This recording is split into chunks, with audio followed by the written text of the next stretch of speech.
शांति। आज बाबा के 14 तारीख के महावाक्य हैं। आज 14 जनवरी मकर संक्रांति का दिन। आप सभी को मकर संक्रांति की बहुत सारी शुभकामनाएं।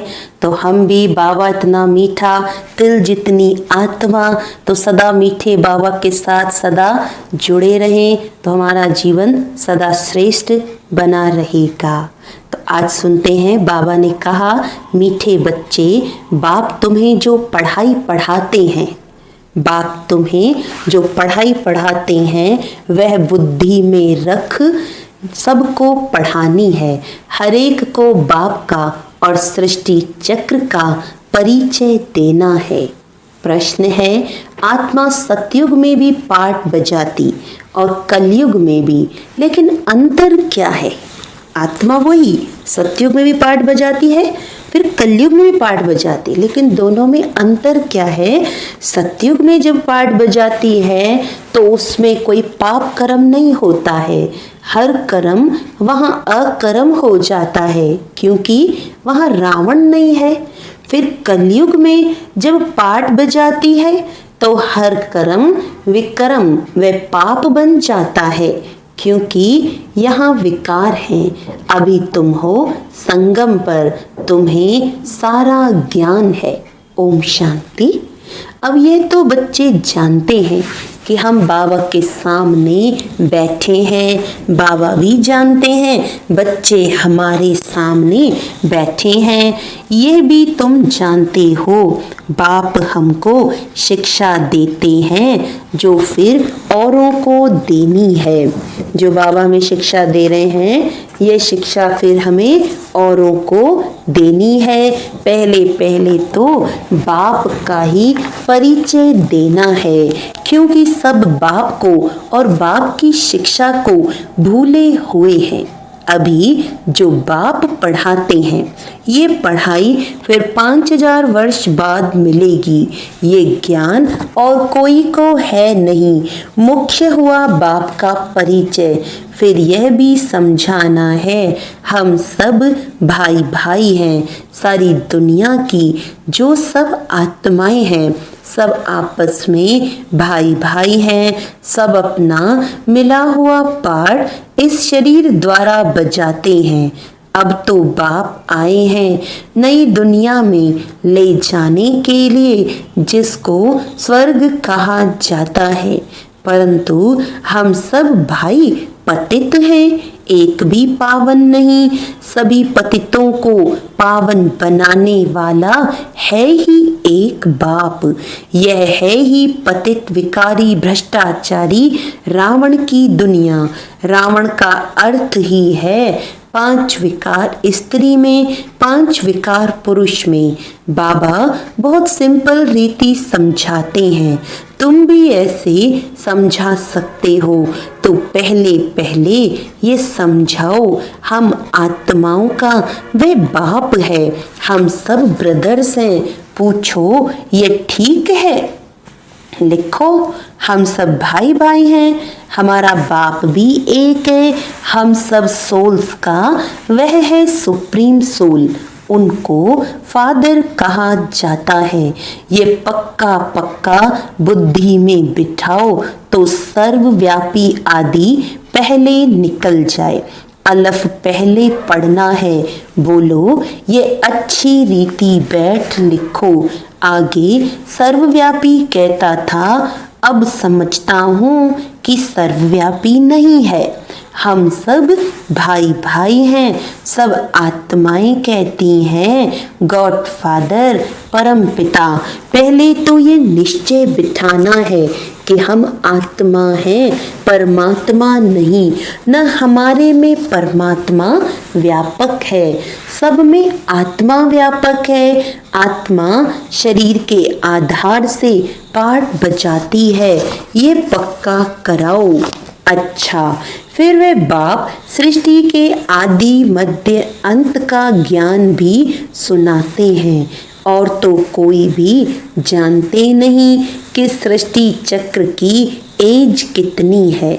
बाप ही टीचर के रूप में बैठ समझाते हैं। लाखों वर्ष की तो बात ही नहीं, यह चक्र अनादि एक्यूरेट बना बनाया है, इसको जानना पड़े। सत्युग त्रेता पास्ट हुए, नोट करो, उसको कहा जाता है स्वर्ग और सेमी स्वर्ग, जहाँ देवी देवताओं का राज्य चलता है। वह 16 कला, वह 14 कला, धीरे धीरे कलाएं कम होती जाती हैं। दुनिया पुरानी तो जरूर होगी ना, सतयुग का प्रभाव बहुत भारी है। नाम ही है स्वर्ग, हेवन, नई दुनिया, उसकी ही महिमा करनी है। नई दुनिया में है ही एक आदि सनातन देवी देवता धर्म। पहले बाप का परिचय, फिर चक्र का परिचय दिया जाता है। चित्र भी तुम्हारे पास हैं निश्चय कराने के लिए। यह सृष्टि का चक्र फिरता रहता है। सतयुग में लक्ष्मी नारायण का राज्य था, त्रेता में राम सीता का। ये हुआ आधा कल्प, 2 युग पास्ट हुए, फिर आता है द्वापर कलयुग। द्वापर में रावण राज्य, देवता वाम मार्ग में चले जाते हैं तो विकारों की सिस्टम बन जाती है। सतयुग त्रेता में सब निर्विकारी रहते हैं, एक आदि सनातन देवी देवता धर्म रहता है। चित्र भी दिखाना है, ओरली भी समझाना है।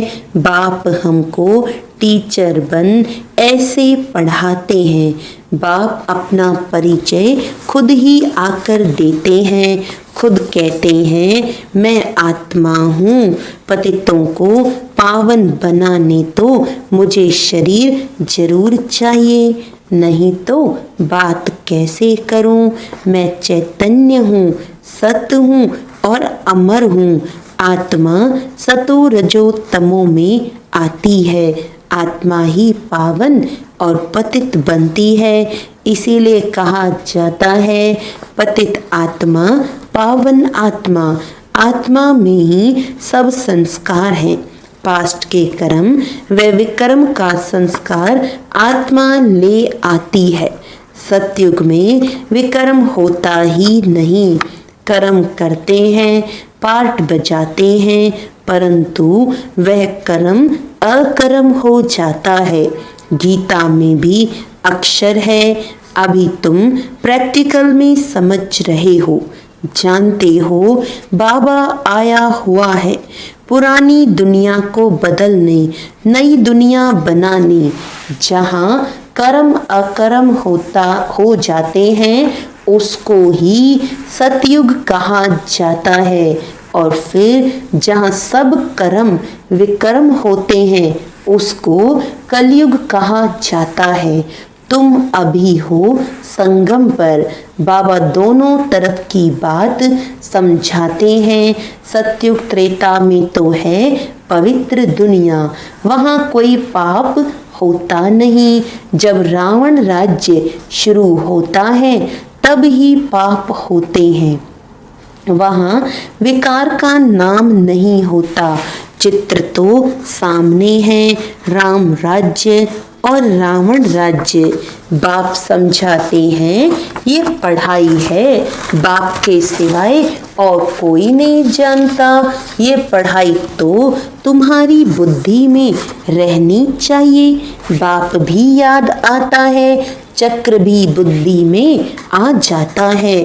सेकंड में सब याद आ जाता है, वर्णन करने में देरी लगती है। इनके 3 फाउंटेन हैं। झाड़ ऐसा होता है, बीज और झाड़ सेकंड में याद आ जाएंगे। ये बीज फलाने झाड़ का है, ऐसे इनसे फल निकलता है। ये बेहद का मनुष्य सृष्टि रूपी झाड़ कैसे है, इनका राज तुम समझाते हो। बच्चों को सारा समझाया है। आधा कल्प डिनाइस्टी कैसे चलती है, फिर रावण राज्य होता है, तो जो सतयुग त्रेतावासी हैं वही द्वापरवासी बनते हैं।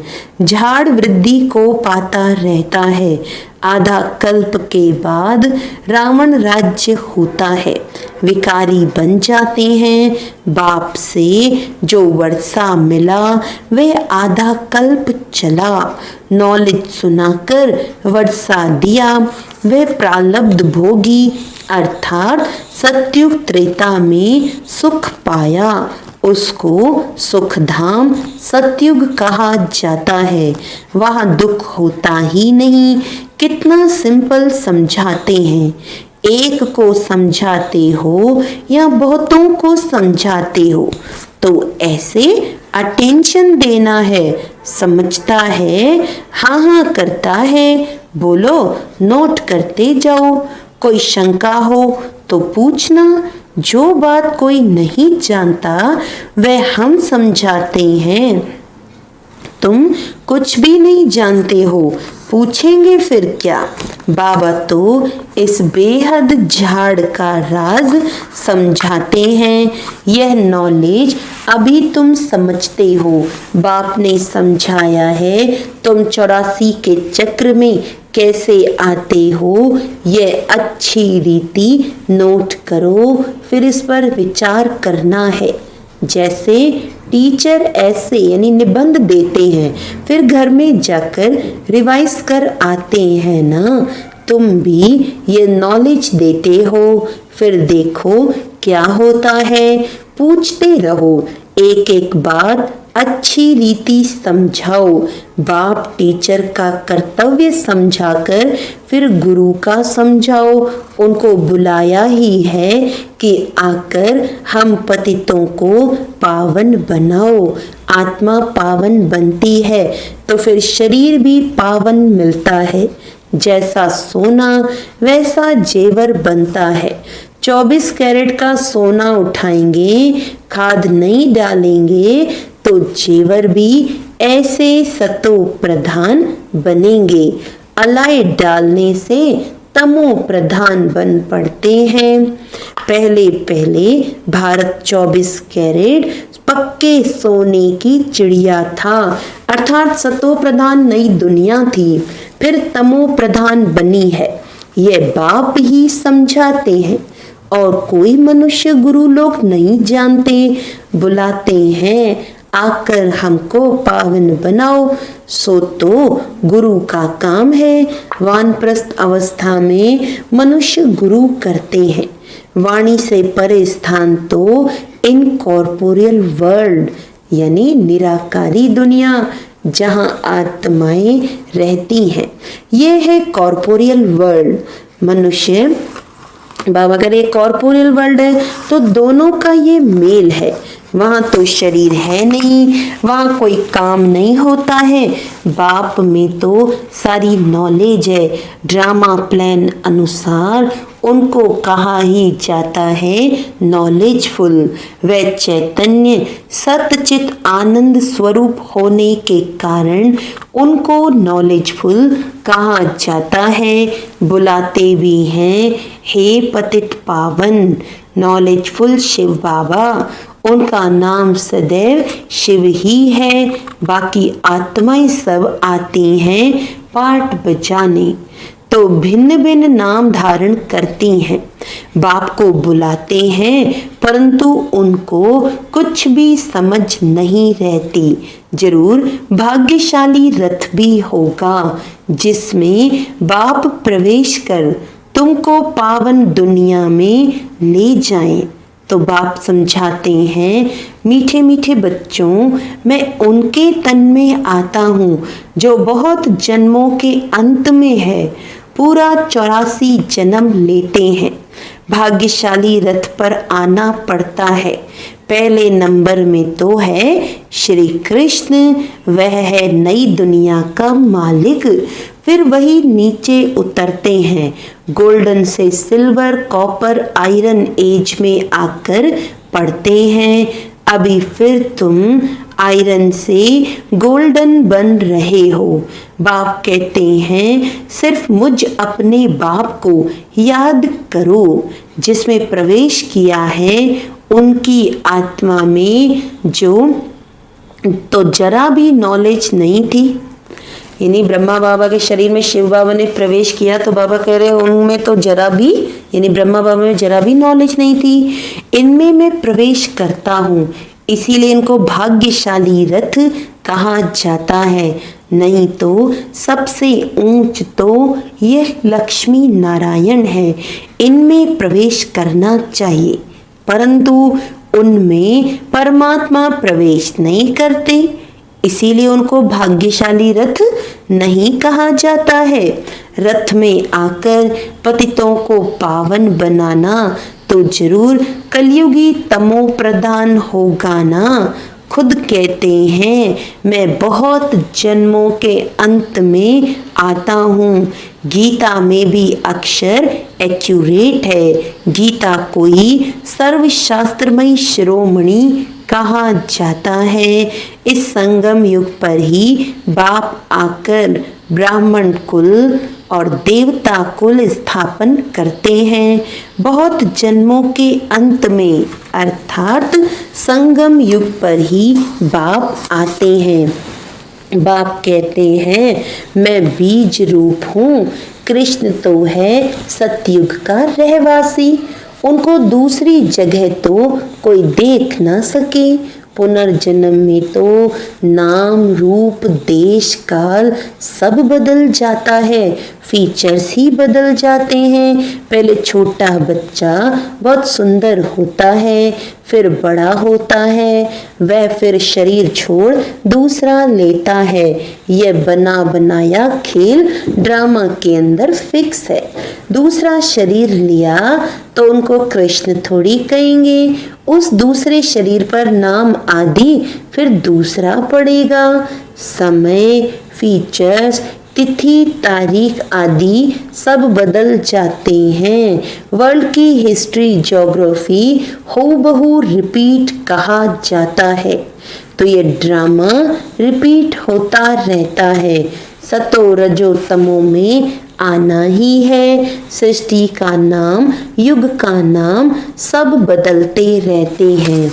अभी यह है संगम युग, मैं आता ही हूँ संगम पर। मैं तुमको सारी दुनिया की हिस्ट्री, ज्योग्राफी, सत्य बताता हूँ। आदि से लेकर अंत तक कोई भी जानता ही नहीं सतयुग की आयु कितनी थी। ये पता न होने के कारण लाखों वर्ष कह देते हैं। अभी तुम्हारी बुद्धि में सब बातें हैं, तुम्हें अंदर में ये पक्का करना है कि बाप टीचर सतगुरु है, जो फिर से सतो प्रधान बनने के लिए बहुत अच्छी युक्ति बताते हैं। गीता में भी है, देह सहित देह के सब संबंध छोड़ अपने को आत्मा समझो, वापस अपने घर जरूर जाना है। भक्ति मार्ग में कितनी मेहनत करते हैं भगवान पास जाने के लिए। वह है मुक्ति धाम, कर्म से मुक्त। हम इनकॉर्पोरियल दुनिया में जाकर बैठते हैं। पाठधारी घर गया तो पाठ से मुक्त हुआ। सब चाहते हैं हम मुक्ति पाएं, मोक्ष तो किसी को मिल ना सके। ये ड्रामा अनादि अविनाशी है। कोई कहे ये पाठ आने जाने का हमको पसंद नहीं, परंतु इसमें कुछ कर ना सके। यह अनादि ड्रामा बना हुआ है, एक भी मोक्ष पा नहीं सकते। वह सब है अनेक प्रकार की मनुष्य मत। यह है श्रीमत श्रेष्ठ बनाने के लिए। मनुष्य को श्रेष्ठ नहीं कहेंगे, देवताओं को श्रेष्ठ कहा जाता है। उन्हों के आगे सब नमन करते हैं, तो वह श्रेष्ठ ठहरे ना। कृष्ण देवता है वैकुंठ का प्रिंस, वह यहाँ कैसे आएगा? न उसने गीता सुनाई। शिव के आगे जाकर कहते हैं हमको मुक्ति दो। वह तो कभी जीवन मुक्त जीवन बंद में आते ही नहीं, इसीलिए उनको पुकारते हैं मुक्ति दो। जीवन मुक्ति भी वह देते हैं। मुक्ति जीवन मुक्ति देने वाला केवल एक बाबा ही है। अच्छा, मीठे मीठे सिकीलदे बच्चों प्रति माता पिता बाप दादा का याद प्यार और गुड मॉर्निंग। रूहानी बाप की रूहानी बच्चों को नमस्ते। हम रूहानी बच्चों की रूहानी बाप दादा को याद प्यार गुड मॉर्निंग। नमस्ते नमस्ते नमस्ते जी। आज धारणा में बाबा ने कहा है कि हम सब आत्मा रूप में भाई भाई हैं। ये पाठ पक्का करना और कराना है। अपने संस्कारों को याद से संपूर्ण पावन बनाना है। दूसरा पॉइंट है 24 कैरेट सच्चा सोना, यानी सतो प्रधान बनने के लिए कर्म अकर्म और विकर्म की गुह्य गति को बुद्धि में रख अब कोई भी विकर्म नहीं करना है। वरदान है समय पर हर गुण व शक्ति को यूज करने वाले अनुभवी मूर्त भव। समय पर हर गुण व शक्ति को यूज करने वाले अनुभवी मूर्त भव। ब्राह्मण जीवन की विशेषता है अनुभव। अगर एक भी गुण व शक्ति की अनुभूति नहीं तो कभी न कभी विघ्न के वश हो जाएंगे। अभी अनुभूति का कोर्स शुरू करो। हर गुण व शक्ति रूपी खजाने को यूज करो। जिस समय जिस गुण की आवश्यकता है उस समय उसका स्वरूप बन जाओ। नॉलेज की रीति से बुद्धि के लॉकर में खजाने को रख नहीं दो, यूज करो, तब विजयी बन सकेंगे और वह रे मैं का गीत सदा गाते रहेंगे। स्लोगन है नाजुकपन के संकल्पों को समाप्त कर शक्तिशाली संकल्प रचने वाले ही डबल लाइट रहते हैं। डबल लाइट वही आत्मा रह सकती है जो कमजोरी के नाजुकपन के संकल्पों को खत्म कर शक्तिशाली संकल्प रचते हैं। अच्छा, आज ब्रह्मा बाप समान बनने के लिए 14वां कदम है परोपकारी के साथ साथ बाल ब्रह्मचारी। परोपकारी के साथ साथ बाल ब्रह्मचारी। ब्रह्मा बाप सदा परोपकारी बनकर रहे, साथ साथ इस मरजीवा जीवन में सदा आदि से अंत तक बाल ब्रह्मचारी बनकर रहे। ब्रह्मचारी जीवन अर्थात ब्रह्मा समान पवित्र जीवन, जिसको ब्रह्मचारी कहो या ब्रह्माचारी कहो, इसमें आदि से अंत तक अखंड बनो। किसी भी प्रकार की पवित्रता अर्थात स्वच्छता खंडित न हो तब पूजनीय बनेंगे। इसको ही फॉलो फादर कहते हैं। किसी भी प्रकार की पवित्रता खंडित न हो, सदा बाल ब्रह्मचारी या ब्रह्माचारी, तब कहेंगे फॉलो फादर। अच्छा, ओम शांति।